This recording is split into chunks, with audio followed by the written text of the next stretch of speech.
deuxième partie du vlog consacré à mes lectures d'été. Donc comme pour la première partie, j'inaugure ce vlog avec mes cheveux mouillés, je sors de la piscine, donc voilà, ne faites pas trop attention à mon apparence maintenant. Mais on est jeudi 15 août, on rentre bientôt. C'est bientôt la fin, on était donc en Toscane pendant 2 semaines, enfin on est encore en Toscane pendant 2 semaines. Hier, avec mes frères et ma belle-sœur, on a visité la ville de Florence que j'avais envie de voir depuis des années. J'étais vraiment trop contente et c'était incroyable, c'était aussi bien que ce à quoi je m'attendais, donc je suis trop contente. J'ai pas été du tout déçue, je vous mettrai quelques petits plans juste après. C'est vraiment une super belle région, la Toscane, la ville de Florence est incroyable. Demain on va à Sienne et c'est le jour du Palio. Le Palio c'est une course équestre qui a lieu dans la ville et il y a beaucoup de défilés, de cérémonies avant la course, donc on va voir tout ça, ça va être trop bien aussi je pense. En tout cas, si vous avez vu la première partie du vlog, vous savez que la semaine dernière j'ai lu Les Travailleurs de la mer de Victor Hugo, qui était mon Victor Hugo de l'été. Je l'ai fini dimanche soir et lundi j'ai attaqué Moby Dick d'Herman Melville. Je trouve cette édition magnifique. En plus c'est une préface de Jean Giono. Alors je lis toujours les préfaces à la fin pour pas me faire spoiler, donc je ne la lirai qu'à la fin. Mais j'aime beaucoup pour l'instant, j'ai lu une centaine de pages. J'avance beaucoup moins vite que pour Les Travailleurs de la mer. En fait, pour finir Moby Dick dimanche, comme je le voulais un peu à la base, mais c'était un peu utopique, il aurait fallu que je lise 100 pages par jour. Or, j'ai lu 100 pages en 3 jours. Donc il faudrait un miracle. Ce miracle, ce sera peut-être les 10 heures de route qu'on a dimanche pour rentrer, les embouteillages dans lesquels on va sûrement être pris. Qui sait. Mais pour l'instant j'aime beaucoup Moby Dick. Alors contrairement aux Travailleurs de la mer où je ne connaissais absolument rien de l'intrigue du roman, des personnages, je connais quand même Moby Dick, ça reste un classique de la littérature américaine. Comme je l'ai dit, j'avais vu cette année une pièce de théâtre qui était une adaptation de Moby Dick qui était absolument incroyable d'ailleurs. Donc je connais Moby Dick. Je m'attendais à être un peu irritée par la voix principale, par le narrateur, parce que c'est un roman à la première personne. Mais en fait, s'il a un côté un peu agaçant, parce que j'ai déjà lu des extraits, donc il a un côté un peu agaçant, mais c'est aussi hyper drôle et il se retrouve dans des situations très cocasses, donc c'est très marrant et lui il le prend bien et en fait il est assez cool. Voilà. Au moment où j'en suis, ils sont pas encore embarqués sur le bateau, le Peco, mais ça ne saurait tarder. Donc voilà, je suis vraiment très contente de cette lecture pour l'instant, c'est juste que j'avance pas très vite, mais j'ai aussi envie de profiter des villes qu'on visite, de la mer, de ma famille, pour faire aussi autre chose que juste lire, même si ça me fait beaucoup de bien d'avoir des journées où un peu la seule chose que j'ai à faire c'est lire, donc c'est très chouette. Donc je suis très contente de m'être lancée dans cette aventure qu'est Moby Dick, que ce soit l'aventure d'écrite ou la lecture. Pour l'instant j'aime beaucoup et je vous ferai un petit point très rapidement.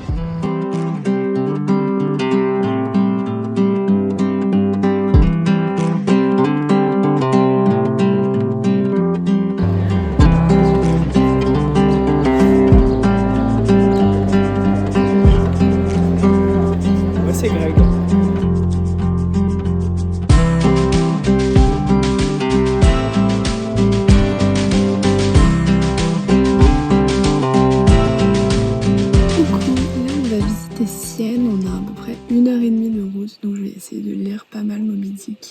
Mais j'avoue que je suis un peu fatiguée et j'ai un peu du mal à me concentrer. Même si l'histoire est hyper cool et enfin j'aime bien pour l'instant ma lecture. Et là ils ont embarqué, donc on commence à être sur le navire, à l'aventure, tout ça. Donc c'est chouette, mais je suis un peu fatiguée et je suis donc moins à fond que dans Les Travailleurs de la mer. Mais je vais essayer, je sais.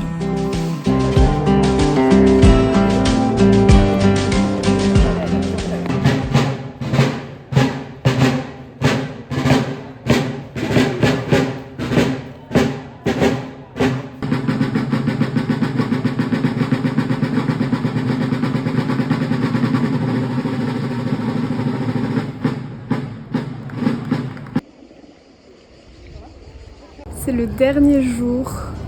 J'ai lu un peu Moby Dick encore à la piscine ce matin. Là on va à la plage, on va dans une petite crique puis on va à la plage pour voir le coucher de soleil. Donc ça va être trop chouette. Je vais encore un peu lire, je suis trop triste de partir. Je pense que du coup je clôturerai ce vlog à Paris quand j'aurai fini Moby Dick. Parce que là on rentre à Lyon puis à Paris.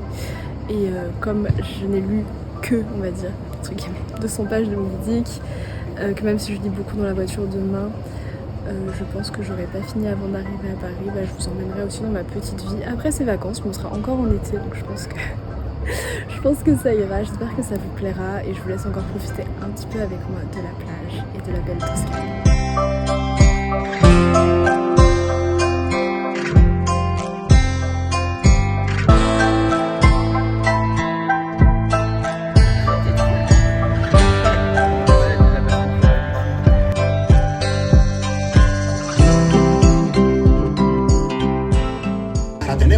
Quiero que acabara de media sabana. Para, Dolce Guevara, prepárate un poquito para la que se prepara. Solo veo gente con la mente mermada. Mucha información, pero nadie sabe nada. Yo creo que los políticos sobran, igual que los periodistas que de políticos cobran, igual que todos los jueces que de políticos cobran, y toda la gente engañada, no sé cómo lo logran. Los políticos cobran.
Je suis de retour à Paris. Je vous ai quand même mis dans un décor un peu différent comparé à d'habitude, pour changer un peu.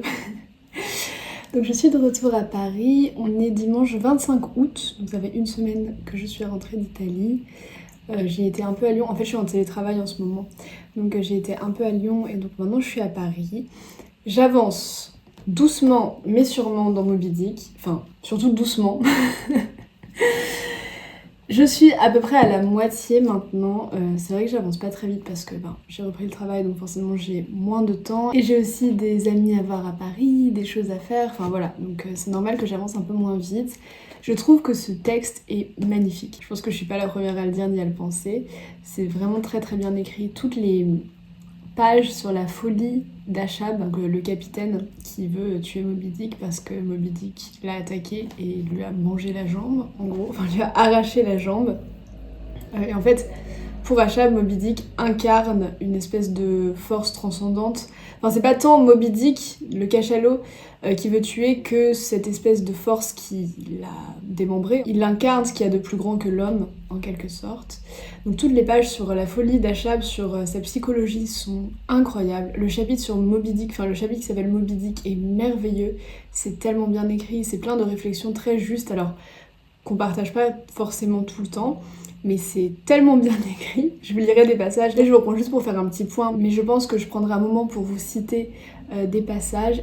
Je vais juste en citer un maintenant, qui m'a fait penser à Hugo. Ce passage, j'ai l'impression que ça peut décrire la manière dont Hugo voit ses personnages, et du coup ça fait écho au premier vlog et à ce que je vous disais sur l'aspect grandiloquent, grandiose, et le fait que Hugo, voilà, c'est pas un réaliste, c'est un romantique. Et ces personnages peuvent être très grandioses, donc je vais vous le dire parce que ça me semble vraiment justifier ce que fait Hugo. Donc Melville écrit: si donc j'attribue des qualités hautaines, bien que sombres, à des matelots mesquins, à des renégats, à des perdus, si je les couvre de couleurs tragiques, si même les plus tristes, peut-être les plus vils d'entre eux, doivent parfois s'élever à des hauteurs exaltantes, si se courbe un arc-en-ciel sur les couchers de soleil de leur défaite, alors défendez-moi contre toutes les critiques. Toi, juste esprit de l'égalité, qui a étendu un manteau royal sur toute mon espèce, soutiens-moi, grand Dieu démocratique, qui n'a point refusé au forçat allé, pugnant, la pâle perle poétique. Donc voilà, et ensuite il continue là-dedans. Je trouvais que ça pouvait s'appliquer à la manière dont Hugo transforme ses marins comme on l'a vu dans Les Travailleurs de la mer.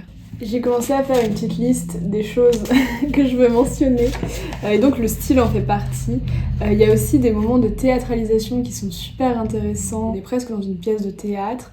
Il y a des passages où il n'y a pas seulement le narrateur, donc Ismaël, qui parle avec le je, qui s'exprime à la première personne du singulier. Il y a d'autres personnes qui s'expriment à la première personne du singulier, comme si on entrait dans leur esprit, pour montrer ce que différents personnages clés pensent et ressentent à un moment donné par rapport à la situation. Voilà, promis, je vous fais un petit point un peu plus en détail un peu plus tard, quand j'aurai un peu plus lu. Là, cet après-midi, je vais voir une amie, mais avant, je vais aller lire au Jardin du Luxembourg, parce qu'on va dans le 5e, donc je vais aller lire au Jardin du Luxembourg pendant au moins 1 heure, je pense. Ce week-end, j'ai essayé de faire du montage, enfin, j'ai essayé de me reposer aussi. Et hier matin midi, on est allé au bois de Vincennes avec mon copain et on a visité le château de Vincennes que j'avais jamais visité, donc c'était une sortie assez originale. En plus, vendredi soir, on est allé à Montmartre, c'était magique parce que je sais pas, j'étais jamais allée à Montmartre le vendredi soir, mais il y avait des gens qui chantaient, tous les gens étaient réunis, c'était trop beau. Enfin, moi, c'est le genre de... Je suis une grande fan des spectacles de rue. Hein. S'il y a un gars qui fait n'importe quoi dans la rue, ça peut être chanter, danser, tout ce que vous voulez, je vais m'arrêter et je vais passer 15 minutes à le regarder, évidemment. Et d'ailleurs, mon copain est revenu de vacances et il m'a offert ce livre qui est vraiment trop beau. Il s'agit d'une anthologie, donc ça s'appelle Anthologie de la préhistoire littéraire. Il a acheté ça quand il est allé à Lascaux. Parce qu'il est passionné de préhistoire. Et cette anthologie, donc c'est une anthologie de textes qui parlent de la préhistoire. Donc il y a par exemple Flaubert, Jack London, et il y a un extrait d'une de leurs œuvres où ils parlent de la préhistoire. Et il y a des dessins. Donc c'est un très beau livre et j'ai vraiment hâte, enfin je trouve ça hyper intéressant. Donc voilà, je suis trop contente. Un nouveau petit livre, enfin grand livre et beau livre. Voilà, donc un peu pour ce que j'ai fait ce week-end, ce que je vais faire, mes lectures. Je vous reprends très vite en attendant, profitez de la suite du vlog.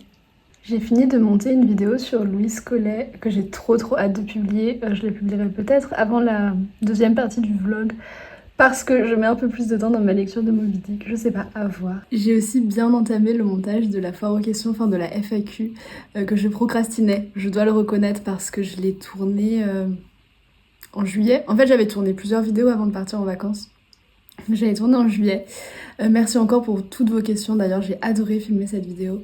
Mais en fait, il y avait 1h30 de rush. Enfin, j'ai tourné pendant 1h30 et donc je savais pas trop comment m'y prendre au niveau du montage. Disons que je savais que c'était une grosse charge de travail, donc je redoutais un peu ce moment. Mais là, je m'y suis bien mise, donc ça devrait sortir très bientôt. Voilà, donc il y a la vidéo sur Louise Collet, la FAQ, la deuxième partie du vlog, et ensuite j'ai aussi pensé à plusieurs vidéos pour la rentrée que j'ai trop hâte de vous filmer. Et j'en profite, je voulais m'excuser parce que il y a eu un problème d'export sur la première partie du vlog, c'est-à-dire qu'il y a des moments où ça a coupé. En fait, c'est pas un problème qui était sur les fichiers originaux, c'est pas un problème que j'ai vu au montage, mais c'est un problème à l'export que j'ai pas assez vérifié avant de l'importer sur YouTube, donc je suis vraiment désolée. Je suis hyper frustrée moi-même parce que c'est des moments où je parle des travailleurs de la mer, donc c'est un peu gênant et ça m'embête tout simplement d'avoir publié une vidéo qui ne soit pas vraiment correcte sur ce plan-là. Donc tout le monde a été très gentil, m'a bien rassurée, m'a dit que c'était pas la peine de la republier, mais là je vais faire très attention, je vous promets. En tout cas, merci pour votre gentillesse, merci pour vos retours, tous très gentils. Voilà, merci et désolée.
très grand moment parce que j'ai été courir et que ça faisait très très très longtemps que j'avais pas été courir, que j'avais pas été faire un autre sport que nager à vrai dire.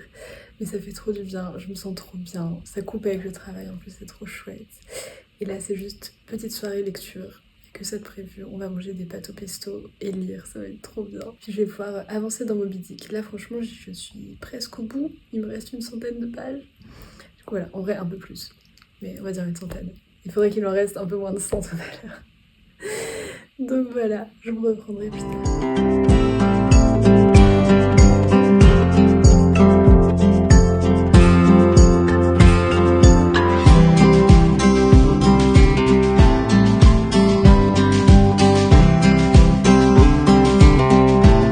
Hello, on est vendredi matin, je vous dirai pas quelle date parce que ce vlog dure depuis beaucoup trop longtemps, c'est une honte. Donc je suis toujours avec Moby Dick, ce gros pavé. Je dois vous avouer que j'ai un peu calé dans ma lecture, enfin j'ai pas lu très très vite, parce que le rythme de la vie, mais aussi je pense dû au texte, qui est assez exigeant, assez difficile à lire. Je sais que dans Hugo, il y a aussi beaucoup de descriptions de bateaux par exemple, mais je n'arrive toujours pas à me figurer ce qu'est le gaillard d'avant, le guerrier d'arrière, par exemple. Mais bon, je veux dire, c'est pas ça qui bloque littéralement ma lecture, mais c'est assez compliqué et exigeant par le style. Mais ça, on va dire, j'ai l'habitude de style un petit peu compliqué, mais juste par des... mais juste par aussi le vocabulaire, tout ça. Et le narrateur s'épanche beaucoup sur la cétologie, donc la science des baleines. Et il décrit beaucoup les baleines, alors ça c'est très intéressant. En fait c'est d'ailleurs par ce prisme que j'ai été amenée à m'intéresser à Moby Dick et à me dire c'est cette année que je lis, comme je vous le disais. Car c'est en partie parce que j'ai lu le livre La baleine de Michel Pastoureau, donc qui retrace l'histoire culturelle autour de la baleine, c'est-à-dire les représentations de la baleine et ce qu'elle a symbolisé dans les sociétés. Et donc au XIXe siècle, cette immense période de chasse à la baleine meurtrière. D'ailleurs, le narrateur vient d'aborder la question de est-ce que le Léviathan, comme il l'appelle, va s'en remettre de cette chasse ou est-ce qu'il court à son extermination. Lui, il penche plutôt pour dire... Il a une phrase très belle où il dit que la baleine est éternelle dans son espèce, bien qu'elle soit mortelle et donc tuable, dans son individu, quelque chose comme ça. Je vais un peu dans tous les sens, mais bon, il faut un peu que je me dépêche parce que je travaille après. Mais j'avais envie de vous reprendre un peu parce que vous me direz ce que vous en pensez, mais j'ai l'impression que je vous ai pas fait de points lecture très récurrents et que peut-être du coup ça perd un peu l'intérêt du vlog, je sais pas ce que vous en pensez, dites-moi. Donc je me suis demandé si ce vlog avait vraiment un intérêt, parce qu'on n'a pas non plus suivi mon avis au fur et à mesure. Et vous avez pu voir que j'avance et que j'ai eu un peu de mal. Il y a eu un moment où je me suis quand même dit c'est long. Bien que je sois là pour ça, j'ai signé pour ça, on va dire. Pour toutes ces infos sur le cachalot, la baleine, tout ça. C'était quand même long à lire, c'est quand même moins prenant que l'intrigue, mais dès qu'il y a des petits moments d'intrigue, ça se lit tout seul. Je vous avais parlé de la théâtralisation, du fait qu'on ait plusieurs jeux par moment, et ça c'est vraiment magnifique, c'est très bien écrit. Franchement c'est très beau, mais il y a des petits moments où c'est vraiment long, et ça casse un peu le rythme. Et je pense qu'on aurait pu en supprimer un peu, même si c'est très intéressant. Aussi je vous disais au début que j'avais peur de pas aimer la voix du narrateur, mais je l'adore. Mais vraiment, en fait c'est tellement ironique et cynique, c'est génial. C'est un narrateur philosophe, donc je sais pas pourquoi je voulais ne pas aimer cette personne, mais voilà. C'est un narrateur donc, qui avait vraiment un point de vue philosophique, mais dans le sens où il a lu les textes et donc il fait beaucoup de références philosophiques qui sont vraiment assez drôles parce qu'il y a ce décalage entre le monde des baleiniers et les philosophes. Enfin, comme quand il dit que quand ils amarrent la tête du cachalot et la tête de la grande baleine de part et d'autre du navire, il dit c'est comme si l'esprit se penchait vers Locke puis se penchait vers Kant. Enfin, bon, je sais pas si ça ferait rire quelqu'un d'autre que moi, mais c'est très marrant. Et puis il y a des trucs assez grossiers aussi, qui font un peu penser à Rabelais. Enfin, c'est très très très très bien, Moby Dick. Mais je dois avouer qu'en termes d'expérience de lecture, j'ai eu un peu de mal. Là, c'est reparti, je suis à fond. En plus, on arrive vraiment au point critique, à la folie d'Achab et aux premières mauvaises décisions qu'il commence à prendre, même si là, il a eu un éclair de justice. Peut-être, comme dit le narrateur, enfin comme le suppose le narrateur. C'est juste un moment d'ironie du narrateur, mais il y en a plein dans sa parcours les livres, où il parle de la chasse à la baleine et il dit « Mais il ne pouvait être question de pitié ici. Malgré sa vieillesse, son unique nageoire et ses yeux aveugles, elle était vouée à la mort par assassinat, afin de donner de la clarté aux joyeux mariages et autres festins de l'homme, et aussi à illuminer les solennelles églises dans lesquelles il est prêché que tous doivent être absolument inoffensifs envers tous. » Voilà, donc en plus ça tacle l'église, j'adore ça. En fait le narrateur a une posture très ambiguë et ambivalente, et toute cette ironie aussi est parfois difficile à saisir parce qu'on ne sait pas vraiment ce qu'il pense. Et c'est là où j'ai rencontré des difficultés aussi, c'est que non seulement il y a des références que j'ai pas, que ce soit termes marins ou autres épisodes de la culture, on va dire, américaine par exemple, mais il y a aussi la difficulté parfois à comprendre ce qu'il veut dire, tout simplement. Je sais pas si d'autres auront eu cette expérience, dites-le moi vraiment si vous avez lu Moby Dick, parce que des fois je me sentais juste débile, je me dis mais là vraiment je ne comprends pas ce qu'il dit. Et par moments, on n'arrive pas à situer de quel côté il se place. Après, moi, ça, j'aime beaucoup ce flou un petit peu. Et donc, j'aime beaucoup cette posture ambivalente où à la fois, il défend les marins et trouve que c'est la plus belle chose du monde d'être baleinier, la chasse à la baleine, c'est génial. Et d'un autre côté, il voit tout ce que ça implique aussi. Et il le fait ressortir par cette ironie qui est très très agréable à lire, de mon point de vue. Donc voilà, pour l'instant, j'ai presque fini, heureusement. J'aime beaucoup ma lecture, même si ça a été un petit peu plus compliqué par certains moments. Dans tous les cas, je vais finir ce vlog dimanche, que j'ai fini ou non ma lecture. Si je l'ai fini, je vous donnerai mon avis. Dans tous les cas, je vais vous lire des passages. Et si j'ai pas fini, vous aurez mon avis dans la vidéo que je ferai à la rentrée, où je vous parlerai de toutes mes lectures d'été. Je vous emmène encore avec moi pendant 2 jours.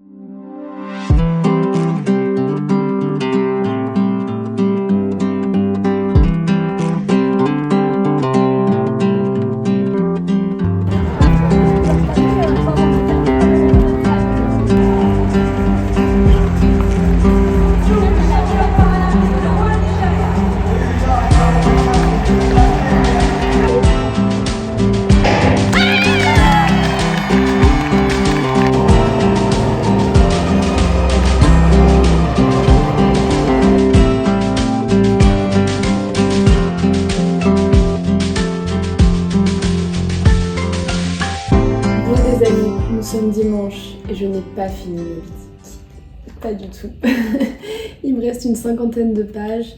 Je vais quand même, comme je l'avais dit, clore ce vlog ici et vous aurez mon avis définitif une fois que j'aurai fini le livre. Bon, on est d'accord, il me reste pas beaucoup de pages, mais voilà, j'ai quand même mon avis global. Mais vous aurez mon avis définitif dans une prochaine vidéo. Je ferai une vidéo où je parle de toutes mes lectures d'été. Donc voilà, désolée, mais ça met un peu de suspense. Ce matin, j'ai fini le montage de la vidéo FAQ et vous allez voir, elle dure très longtemps, donc c'était très long et donc j'ai priorisé certains montages, certains autres aspects de YouTube à finir ma lecture de Moby Dick. En fait, je lis vraiment lentement. Pour lire 50 pages, je mets un temps fou. Donc voilà, j'ai tellement hâte de passer à ma lecture suivante et en même temps, j'aime cette lecture. Donc j'ai hâte de la finir, mais voilà, ça prend le temps qu'il faut que ça prenne, c'est comme ça. Finalement, dans les divers petits points que j'ai faits au cours de ce vlog, je pense que j'ai abordé la majorité des points que je voulais mentionner pour cette lecture. J'aime beaucoup Moby Dick, j'aime beaucoup ce texte, mais je suis un peu déçue par certains aspects, on va dire. Donc comme je le mentionnais, j'aime beaucoup le style, j'aime beaucoup les personnages, j'aime beaucoup le fait qu'il y ait des moments de théâtralisation. Alors vous le verrez dans le texte, c'est vraiment... il faudrait que je trouve un extrait précis. Quand je parle de théâtralisation, c'est pas une interprétation, hein. C'est vraiment qu'on a donc la mise en page d'une pièce de théâtre avec donc la personne qui parle, les didascalies, tout ça. Ça, je trouve ça génial. Je trouve génial qu'on ait accès aux pensées de divers personnages, quand bien même c'est un récit à la première personne. Et je vous ai déjà bien parlé de quelle première personne on parlait, donc d'Ismaël, ce marin philosophe très ironique. Absolument génial. J'adore la plume de Melville, c'est vraiment une plume du 19e siècle pour moi. Maintenant, il y a beaucoup de longueur. Et en fait, à un moment donné, Ismaël mentionne les chercheurs d'or. Et je me suis dit, mais c'est vrai qu'à cette époque, aux États-Unis, c'est aussi la période de la chasse à l'or. Il y a tous les hommes qui deviennent baleiniers et qui partent à la chasse à la baleine, mais il y a aussi tous les hommes qui deviennent chercheurs d'or. Et Jack London, par exemple, le montre beaucoup dans ses nouvelles. Il en parle, c'est un thème. Et en fait, je me suis dit d'un coup, ah mais j'ai envie de lire un livre sur ça. Et après, je me suis dit, en même temps, j'ai hyper envie de lire un livre sur la chasse à la baleine et c'est ce que je suis en train de faire et il me manque quelque chose. En fait, ce livre, par moments, il n'est pas assez incarné pour moi. Vous voyez, on est en train de suivre ce voyage du Pequot, donc le navire sur lequel Ismaël a embarqué. On voit l'équipage, on voit comment ils vivent et pour autant, ça manque d'incarnation. J'ai pas l'impression d'être vraiment sur ce bateau avec cet équipage, enfin pas tout le temps, parce qu'il y a trop de digressions liées à la cétologie, comme je vous le disais, à la description du cachalot, à la description de telle ou telle manœuvre, mais qui est complètement désincarné. Et c'est un peu ça qui me manque. J'aurais aimé qu'on soit plus plongé dans la vie de l'équipage. Enfin, j'ai l'impression que par moments on reste vraiment en surface. Et voilà, je pense que c'est les mots que je peux mettre sur ce qui m'a un peu déçue dans cette lecture, que j'aime quand même beaucoup. Et là où elle ne répond pas exactement à mes attentes, on va dire. Donc là j'en suis à la fin, il y a une vraie tension narrative parce qu'on sait dès le début que la fin va être tragique. Il y a toujours des rappels. Le narrateur parle au futur en disant sa fin tragique, en disant que ça annonce la fin tragique qu'il devra avoir, en parlant de chaque personnage, en parlant du navire, en parlant de telle ou telle personne. On a beaucoup de prémonitions. Voilà, on a beaucoup de prémonitions dans ce texte et c'est assez agréable et ça entretient donc une tension et donc on arrive au bout de cette tension, là on sait que ça va éclater, on se demande comment et là vous voyez, c'est incroyable. Et il y a le personnage d'Achab qu'on voit peu en fait pendant le récit et ça me dérange pas vraiment en fait que le personnage central, celui autour duquel tout tourne, soit un peu absent parce que ça crée du mystère tout ça. Mais il est vrai que c'est hyper agréable qu'on creuse la psychologie d'Achab, qu'on entre vraiment dans ses pensées tout ça, enfin c'est les plus beaux moments pour moi, enfin je l'avais déjà dit, mais quand on analyse la folie d'Achab ou juste quand on la voit, quand on l'entend parler, c'est incroyable. Je vous avais dit que l'autre raison, avec le livre de Michel Pastoureau sur la baleine, pour laquelle j'avais décidé de lire Moby Dick cette année, c'était parce que j'avais vu représenter au théâtre, donc au théâtre du Lucernaire, mais il me semble que cette pièce est en tournée dans toute la France, Moby Dick. Je me souviens qu'à l'issue, parce que j'étais allée la voir avec 2 amies, une de mes amies a dit qu'elle trouvait que Achab était un peu trop pathétique. Et moi, n'ayant pas lu le livre, je m'étais dit, mais à mon avis, il est pathétique. Et en fait, ce qu'ils veulent faire ressortir dans leur pièce de théâtre, et comme ce qui ressort dans le livre, maintenant je peux le dire, c'est à quel point, mais c'est encore plus prégnant dans la pièce de théâtre, il est vrai qu'il y a une interprétation de ce côté-là, à quel point cette grandeur est pathétique. Achab, il n'est pas seulement terrible, il n'est pas seulement grand, il est aussi tellement bas, c'est tellement misérable. C'est un personnage qui est misérable. On a l'impression que c'est un grand capitaine animé d'une énorme fureur et qui fait trembler les océans, mais en fait il fait juste trembler sa propre âme et il est juste désespéré et désemparé. Et c'est tellement beau et c'est tellement incroyable ce portrait que j'aurais aimé en avoir plus. Alors je pense que je vais pas être déçue dans la fin du récit. Mais voilà, plus de psychologie d'Achab, plus d'immersion dans la vie des baleiniers avec des histoires. Les meilleurs moments, c'est quand on rencontre d'autres bateaux et qu'on a leurs histoires à eux et des histoires de baleiniers, ou alors on va avoir l'histoire du forgeron. Ça, c'est absolument incroyable. C'est cet aspect-là qui m'a un peu manqué, parce que je voudrais pas complètement occulter tout l'aspect description du cachalot, description des manœuvres. Bah, ça va, toi? Je sais pas si vous la voyez dans le cadre, mais mon petit chat qui est là. Oui, tu veux un câlin. Je voudrais pas occulter cet aspect-là, mais j'aurais aimé qu'il soit un peu contrebalancé. C'est une question d'équilibre. J'ai adoré être plongée dans Moby Dick, je suis tellement contente de lire ce grand classique de la littérature américaine et de le faire avec vous, avec ce vlog, même si c'est pas toujours facile de tenir vraiment le rythme, de filmer assez régulièrement, de faire des points. Et voilà, j'espère que ça vous plaira. Comme promis, je vais vous lire 2 passages, j'en ai sélectionné 2. Alors j'ai corné énormément de pages, je sais pas si vous allez le voir. Là j'ai rajouté le petit marque-page pour les pages que je voulais vous lire. J'ai vraiment corné beaucoup de pages. Enfin c'est très très beau. Et donc j'ai sélectionné 2 passages parmi tout cela et évidemment à chaque fois c'est Achab qui parle. Donc voilà. Voici le premier passage donc, qui se situe plutôt au début du livre, c'est à la page 236. Comment le prisonnier pourrait-il s'évader, atteindre l'air libre sans percer la muraille? Pour moi, cette baleine blanche est cette muraille, tout près de moi. Parfois, je crois qu'au-delà, il n'y a rien. Mais tant pis. Ça me travaille, ça m'écrase. Je vois en elle une force outrageante avec une ruse impénétrable. C'est cette chose impénétrable que je hais avant tout. Et que la baleine blanche soit l'agent ou que la baleine blanche soit l'essentiel, j'assouvirais cette haine sur elle. Ne parle pas de blasphème, gars. Je frapperais le soleil s'il m'insultait.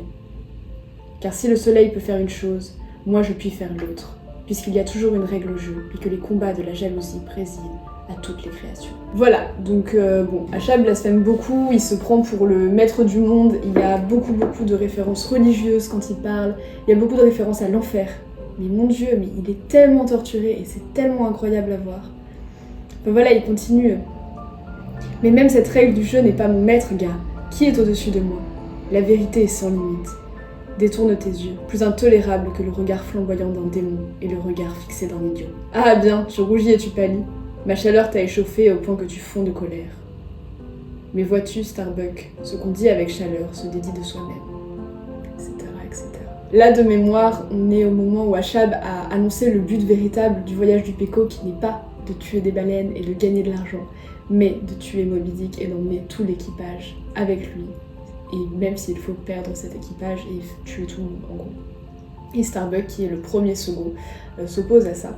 Starbuck, c'est la personne qui s'oppose le plus à Achab, mais qui, apparemment, en tout cas dans la manière dont c'est annoncé, n'arrivera pas à sauver tout le monde. Et le deuxième passage, beaucoup plus court, se situe plutôt à la fin du livre, puisque je l'ai lu hier. En fait, Achab est en train de parler avec le forgeron qui lui a forgé un harpon spécial pour tuer la baleine blanche. Et donc il le provoque, comme d'habitude, et il lui dit « Tu vois toutes ces étincelles autour de toi qui vivent en brûlant, et pourtant elles ne te brûlent pas, c'est un peu bizarre. » Et le forgeron lui répond « Parce que je suis brûlé de partout, capitaine Achab, répondit Perth, se reposant un instant sur son marteau. Je suis passé au-delà de la brûlure.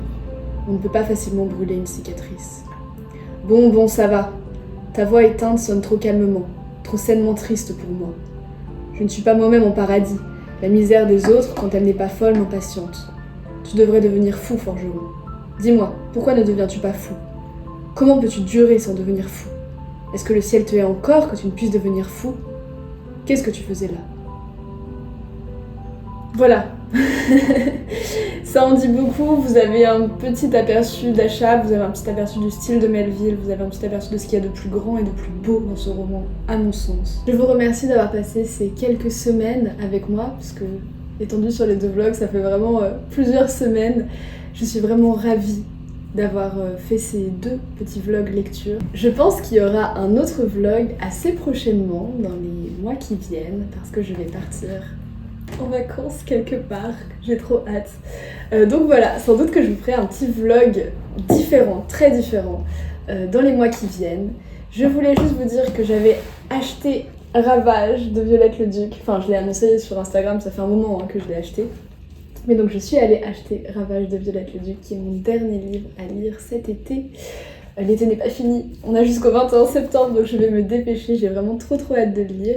Je suis allée l'acheter à la librairie Majo, qui est une librairie féministe dans le 5e arrondissement, que je vous encourage à aller visiter. Je vous encourage à acheter des livres là-bas, vraiment cette librairie est très chouette, très belle et très pertinente dans le choix des ouvrages qu'elle propose. On va passer avec Violette le Duc à quelque chose de très différent, mais j'ai vraiment hâte de découvrir sa plume et de découvrir le livre, vraiment, dans cette très belle édition.